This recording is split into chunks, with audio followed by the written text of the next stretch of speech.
Kadastrchiman butun respublika bo'yicha 937-son qonun ijrosi yuzasidan xatlov o'tkazmoqdamiz. Biroq ayrim mahallalarda mana bunday holatlar kuzatilmoqda.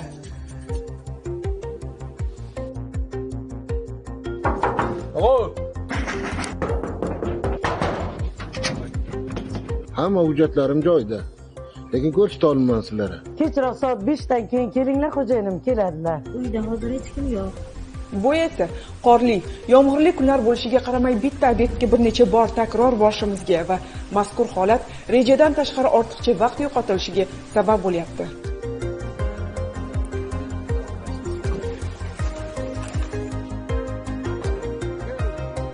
Xatlov bo'lsa, menga nima foyda deyishingiz mumkin. Mulkka bo'lgan huquqlar tasdiqlangandan so'ng o'z uy joyingiz qonuniy rasmiylashtiriladi. Boshqa shaxsga sota olasiz, oila a'zolaringizni doimiy ro'yxatga qo'yish huquqi paydo bo'ladi. Shuningdek, uyingizni garovga qo'yib kreditlar olishingiz mumkin. Agar uy-joy jamoat ehtiyojlari uchun olib qo'yiladigan bo'lsa, qonunga muvofiq kompensatsiya talab qilish huquqiga ega bo'lasiz. Sizga yaratilgan mazkur imkoniyatdan foydalanishingizda biz sizga xizmat ko'rsatishimiz lozim. Ana shuni amalga oshirishimizda yordam bermoqchi bo'lsangiz, shu joyga alohida e'tibor qarating. Eng avvalo, kadastr.uz sayti orqali mahallangizda qachon xatlov o'tkazilishini aniqlab oling.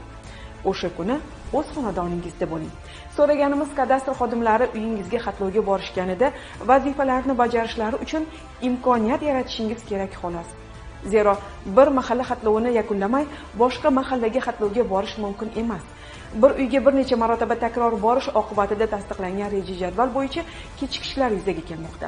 Shunday ekan, qo'shni mahallangizning belgilangan xatlovi o'z vaqtida boshlanishi nafaqat kadastr xodimlariga, balki sizga ham bog'liq. Demakki, avvalo o'zimizni, qolaversa boshqalarning vaqtini qadrlaylik.